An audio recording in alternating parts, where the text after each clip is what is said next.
আসেন, মোটর চালাই, মানে মটরশুঁটি চিগাই বা ছাড়াই বা খসাই। আমার অঞ্চলে বলে চিগাই। গন্ধ নিয়ে মনে হয়েছে মটরশুঁটি খাদের ভিতরে ঘুরে পারতেছি সকালে, দুপুরে বা সন্ধ্যার আগে আগে। আহা, হুম? যাই হোক, চিগাই মটরশুঁটি আমি আনছি মোহাম্মদপুরের প্রাকৃতিক কৃষি বিপণন কেন্দ্র থেকে। মোহাম্মদপুরে ওনাদের কেন্দ্র, আর মানিকগঞ্জে ওনাদের খামার।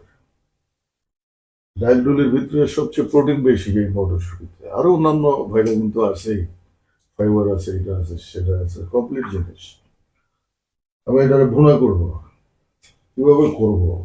গ্যাস তো নাই, আচ্ছা তারা ওরা নাই, গ্যাস আসুক, তারপরে বিভিন্ন ভাবে খাওয়া যায়, ভর্তা করে খাওয়া যায়, এটা সেটা আলু আর অনেক কিছুতে জানি তো, কাঁচাও খাওয়া যায়। খাইছেন না? যারা দেখতেছেন তাদের অনেকেই খাইছেন।